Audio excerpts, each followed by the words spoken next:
참교수님 반갑습니다.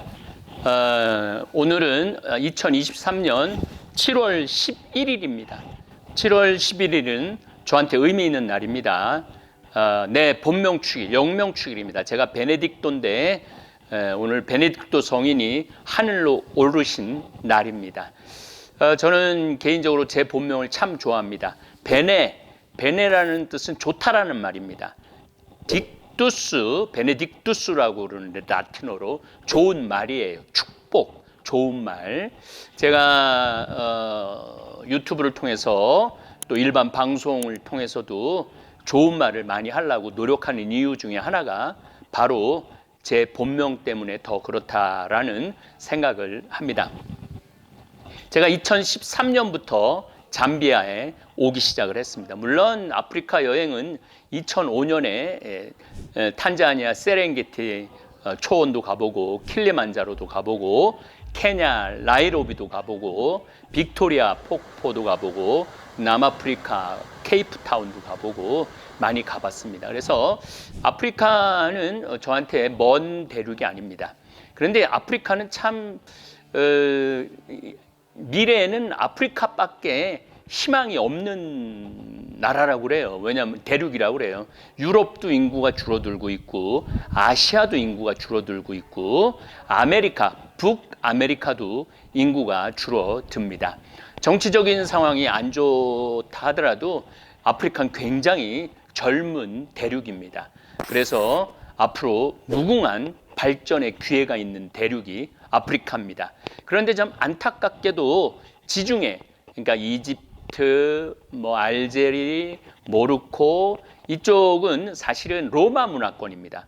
로마 문화권이라 문자도 있고 여러 가지 도로도 잘 돼 있고 그런데 갑자기 뭐가 막느냐면은 사막이 막아요. 사하라 사막이 막아갖고 그 로마 문화가 아프리카로 내려가지 못해요. 사막이 어마어마한 사막이 있기 때문에 이 사막으로 문화가 전파될 수가 없었어요. 문자도 전파될 수가 없었고 그 사막이 끝나고 난 다음부터는 정글이에요. 또 아프리카 정글, 콩고 민주공화국, 중앙아프리카 이런 데들이 어마어마하게 넓은 띠로 또 수천 킬로미터가 정글로 돼 있어요. 그러니까 정글을 통과를 못하는 거예요. 정글을 통과 못해갖고 정글 안에 있는 원시인들은 문자도 없지, 문화도 전달되지 않았지.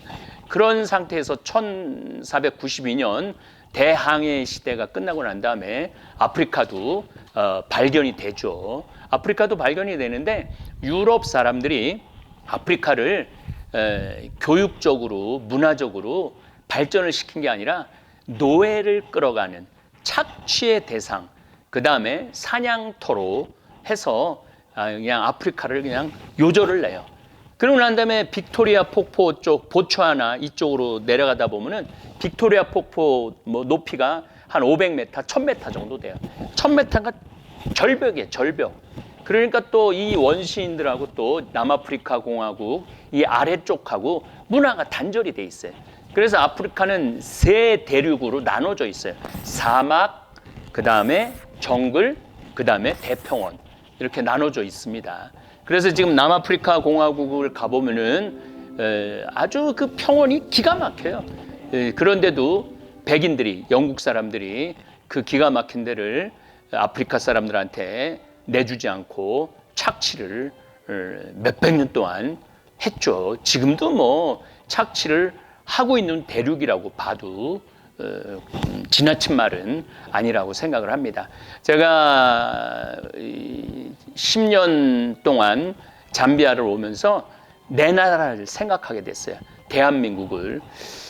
문자가 있다라는 것은 어마어마한 장점이 됩니다.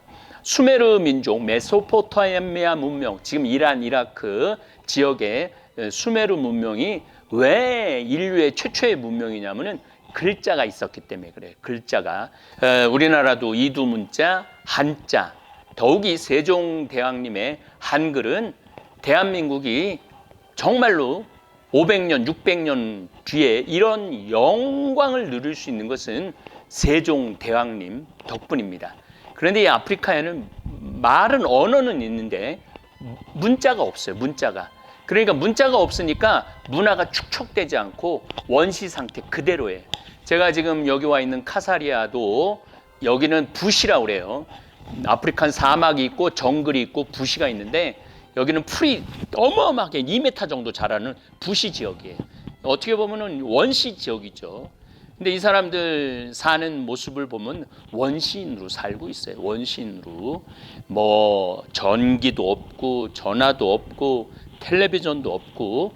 그런데 갑자기 뭐가 손에 쥐어졌느냐면 핸드폰이 손에 쥐어진 거예요. 그러니까 몇천 년의 문화가 확 뛰어넘으니까 이들의 혼란이 대단하죠. 대한민국의 이 한글이라는 게 얼마나 위대한지. 근데 제가 요즘 좀 안타까운 게 뭐가 안타까우냐면은 이렇게 위대한 한글이 있는데 사회 지도층 사람들이 그리고 유명한 학자들이 또 꽤 괜찮은 강사들이 영어를 너무 많이 써요. 영어를 너무 많이 써갖고 할머니들 또 어떤 영어 교육의 혜택을 받지 못하는 사람들은 어떤 새로운 문화를 소개받는 데 있어서 갑자기 관심이 떨어져요. 모르는 영어 단어가 몇 개 나오면은. 그래서 지금 안타까운 게 이호독 선생님 돌아가셨지만은 한글 바로쓰기, 우리말 바로쓰기 이런 책을 쓰신 이호독 선생님 말씀이 참 제 마음에 와 닿아요. 그러니까 이들에게 이제는 벤바오라고 문자가 생겼는데 언어가 없으니까 문자가 없으니까 발전을 할 수가 없는 거예요. 이제 여긴 영어가 이제 공용어로 쓰고 있는데 오늘도 초등학교 임시 커뮤니티라고 임시 초등학교 2군데를 다녔는데 아이들이 영어를 못 알아들어요. 그러니까 초등학교 4학년 때부터 영어를 배우기는 하지만은 그러니까 벤바오하고 영어하고 혼용을 해서 쓰니까 어떤 정보 교환에도 문제가 많죠. 그래서 저는 대한민국의 한글이 얼마나 위대한 글자인지 잘 알 수 있고 여러분들은 정말 높은 문화를 살고 있는 민족이라는 거, 한민족이라는 거 자긍심을 가져도 됩니다. 다음 시간에는 아프리카 도로, 잠비아 도로 사정에 대한 이야기를 하면서 대한민국이 도로가 얼마나 잘 정비되어 있는가에 대한 이야기를 나누도록 하겠습니다. 감사합니다. 감사합니다. 생태마을입니다. 된장, 간장, 고추장, 청국장까지 여러분을 위해서 만들고 있어요. 정성으로 사랑으로 우리 농산물로 생태마을이 하나 되어 준비했답니다.